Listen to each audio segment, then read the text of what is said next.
Bloomberg Audio Studios. Podcasts, radio, news. Welcome to the Bloomberg Daybreak Asia podcast. I'm Charlie Pellet. Doug Krisner has the week off. On today's episode, reaction to Saturday's federal election in Australia. Prime Minister Anthony Albanese shocked Australia by securing a historic win in that election. Now the question is whether he will use that mandate to push through tough measures to overhaul the nation's economy. We bring you a roundtable discussion with AMP's Diana Mousina alongside Andrea Carson, professor at Trobe University. But first, President Trump says he is willing to lower tariffs on China because the levies are now so high that the world's two largest economies have essentially stopped doing business with each other. And for a look at how markets are digesting the comments, we heard from Kerry Craig, global market strategist at JPMorgan Asset Management. He spoke with Bloomberg's Shery and Haidi Stroud-Watts. Kerry, great to have you with us. There's been a lot of question marks about the job that Fed Chair Powell is doing, given the focus of President Trump right now. This week, what are we expecting when it comes to the Fed's rate decision? And what do you think the policy path will look like as we continue to hear all this criticism and pressure coming from President Trump? Good morning, Haidi. Well, I think the Federal Reserve and Chair Powell has fairly thick skin when it comes to the criticism. It's nothing that they're not used to. Regarding the policy path, again, I think this week's meeting will be not necessarily a non-event, but certainly no meeting change that would see rates be adjusted at this meeting. There's no statement of economic projections, which will give us new forecasts. So I think the messaging will be relatively consistent with what we've heard before, focusing on the incoming economic data to really assess the weakness, given what we've seen in the survey data. And again, a focus on thinking about the performance of the labour market as well, given the Fed's dual mandate around full employment, as well as assessing the implications for inflation. So I think the Fed will be limited in terms of forward guidance, reassessing and re-establishing that view that they have room to move should they need to. But again, our view is that there'll be basis towards supporting growth and looking through that inflation. That does appear a little bit more. And so we still see them cutting rates, potentially 3 or 4 times this year. The timing of that is a little bit up for grabs, but we do think they could start in June. How do you assess the state of the U.S. economy right now, given, of course, the data that we got last week, whether it's the Fed's preferred inflation gauge or also the jobs numbers, and what are the implications for U.S. assets? And we've seen significant pressure given the potential of growth being hit because of all of these trade tensions.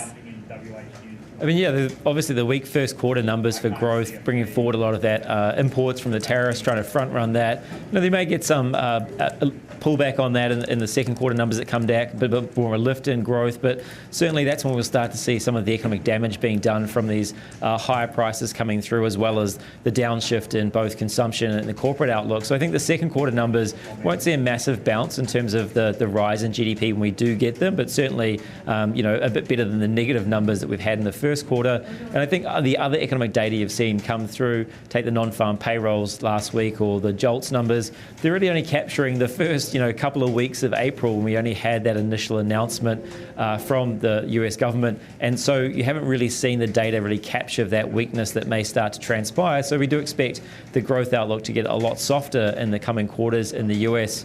And the market is kind of looking through that. They're saying, well, we've passed the peak in this tariff narrative. We're hearing more around potential trade deals.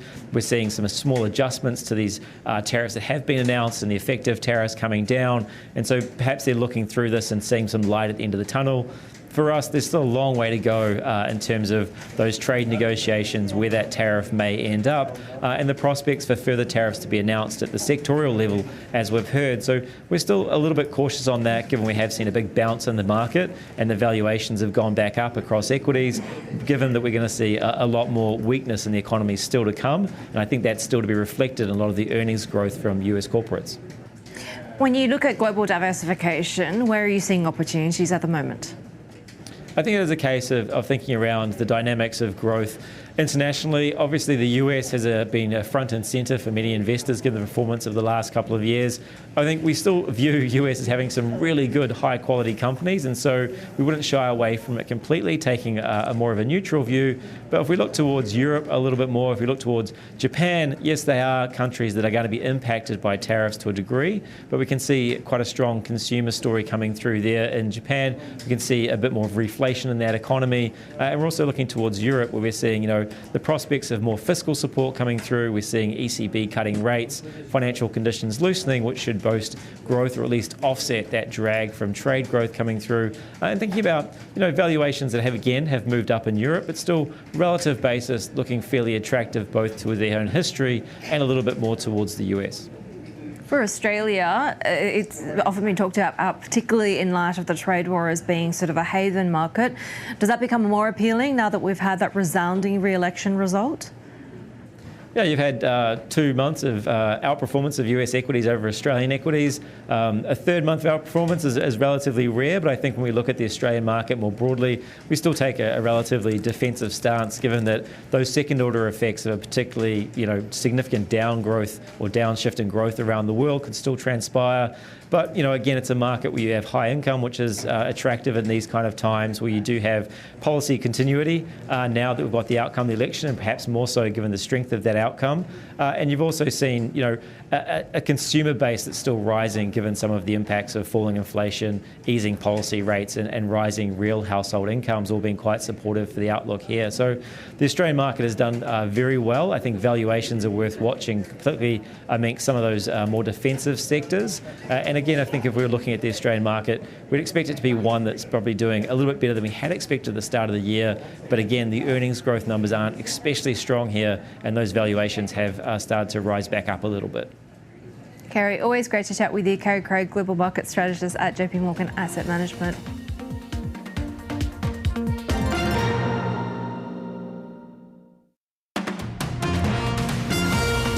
Welcome back to the Daybreak Asia podcast. I'm Charlie Pelletin for Doug Krisner, who is off this week.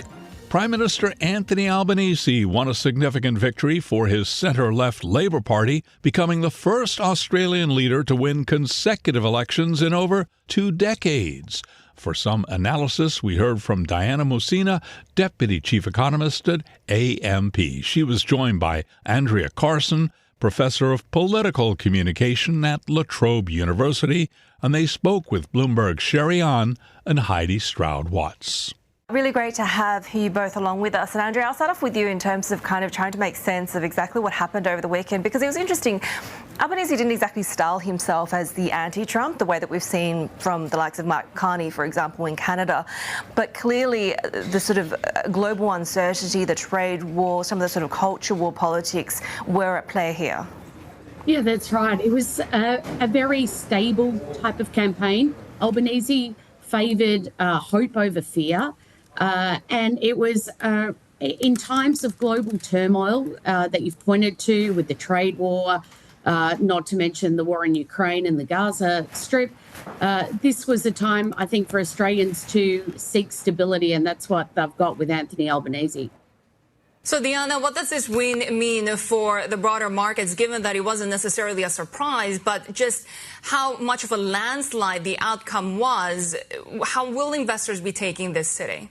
I don't really think that there's too much of an implication for markets here, especially not in the long term.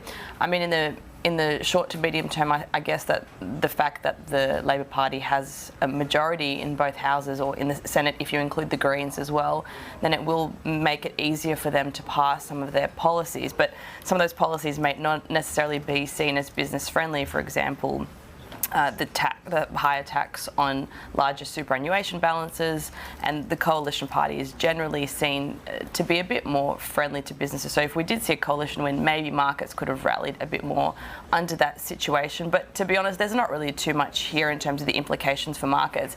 The more important thing will be what the Reserve Bank does at its next meeting, which is coming up soon.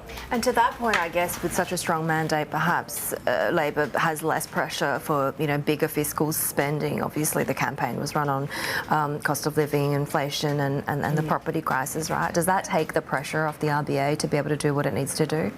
Well, to be fair, I guess both sides of politics were running with quite large spending campaigns. I was quite surprised that even the coalition was going out there so strongly with all these plans for large spending measures. So for the Reserve Bank, I really think that they will be they obviously have been watching the inflation data quite closely. We just got the March quarter figures. That is really what's key to them when they're going to meet and think about their next policy move. They take into account what the government does in terms of the implications for interest rates once we see a change in any spending measures. So if the Labor Party was to change its current spending measures, or if it was to announce new policies, that's what the Reserve Bank would move on. But we know what was announced in the budget.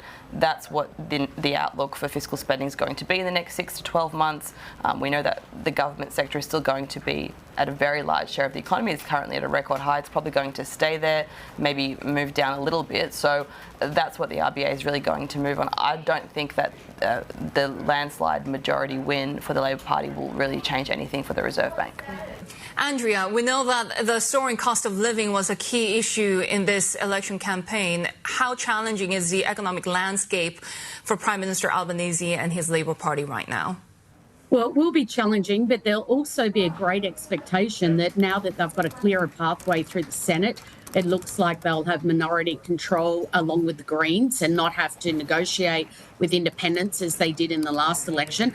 And of course, they've got this whopping majority in the House of Representatives, one that was quite unexpected. So there'll be an expectation that they will roll their sleeves up and get on with delivering policy, something that they've been criticised for not doing in the first term of having a fairly lacklustre government. So that will involve an expenditure and there will be implications for that, but people will want to see real policy outcomes, particularly on the housing crisis. Andrea, what next for the Liberals? Because obviously it's a period of soul-searching, there'll be a leadership race, but, you know, this is an election where the demographics were against them. Certainly that's not going to change. There's not a whole lot of moderate sentiment within this party now, and the front bench has been roiled so badly, and Dutton losing his seat and all the rest of it. So what's the path to be able to find that appeal in the next 3 years? Yes, you've summed it up nicely there. There'll be a long post-mortem. There'll be a lot of bloodletting. This is a party that has moved away from its sensible centre just to the right and is now largely a party outside the major capital cities. It's a regional and rural party. The Nationals did very well. They actually increased their overall share.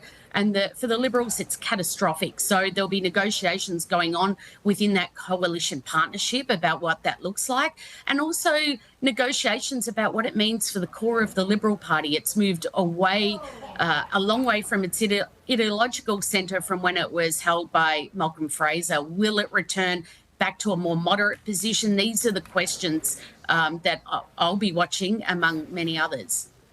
Andrea, as we speak right now, we're hearing that President Trump plans a 100% tariff on all movies produced overseas. Of course, we continue to follow the latest headlines from the Trump administration on more potential tariffs to come up. And right now, we're now getting the latest headline that President Trump is planning a 100% tariff on all movies produced overseas, 100% tariff of movies that are imported into the United States.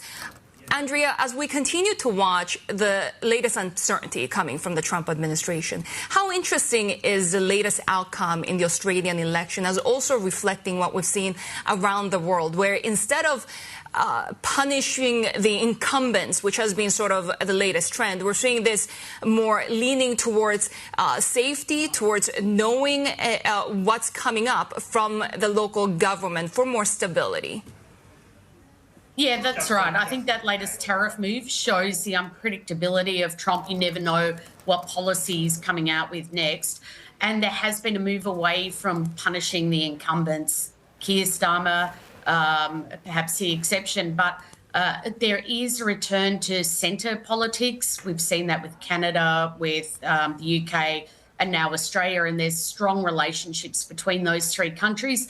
And increasingly, although Australia is just a middle power, there'll be an expectation that it will form coalitions with those other governments to rebuff some of the more extremes of the US administration.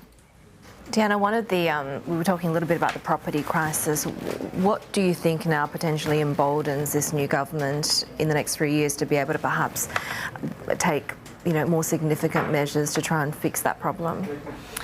Well, I think that they will be bolstered by the fact that their base and that a lot of mortgage holders and renters voted for the Labor Party. So that could definitely embolden them to go forth with trying to actually achieve more of those plans around increasing supply, which is really sort of key from here if we're to see more sustainable growth in home prices in the next 5 to 10 years, to get more supply onto the market. And basically to do that, we need to move from building 180,000 homes a year, which we're doing right now, to something closer to around 240,000 homes a year. That means working closely with the state and local governments to ultimately get that supply up. And hopefully Labor Party's large win is going to see some of that occurring. The other question is sort of how this government continues to deal with Beijing, right? What secondary effects are you seeing for the Australian economy, or is it kind of holding up okay at the moment? Well, so far we haven't really seen too many impacts. I think it's too soon because we've also seen Trump and his team pause the reciprocal tariffs so far. I know that the tariffs on China have gone ahead to 145%, and that's actually the average tariff rate on some items. It's actually even more than that, which is just crazy. So basically the US and China can't trade with one another. So far we haven't seen any implications for Australia, but what's likely to happen, I think, is that we're actually likely to see lower consumer goods prices here in Australia from a flooding of goods from overseas markets, and particularly from China, but we just haven't seen that yet. I think it's too soon. We need to wait for the reciprocal tariff date deadline, which is the beginning of July, so we have to see how Trump and his team negotiate with other countries around some of these rates. But at the same time, we haven't seen the full extent of where tariffs are going to go. We know that Trump wants to put higher tariffs in place on pharmaceutical products. That's one of Australia's largest exports to the US, so there's more bad news to come from here. What is it? Uncertainty is the only certainty as we go forward, right? Diana, always great to have you with us. That was also Andrea Carson, Professor of Political Communication at Trobe University. Diana Mousina, who's a Deputy Chief Economist at AMP, with us. Thanks for listening to today's episode of the Bloomberg Daybreak Asia Edition podcast. Each weekday, we look at the stories shaping markets, finance, and geopolitics in the Asia Pacific. You can find us on Apple, Spotify, the Bloomberg Podcast YouTube channel, or anywhere else you listen. Join us again tomorrow for insight on the market moves from Hong Kong to Singapore and Australia. I'm Doug Krisner, and this is Bloomberg.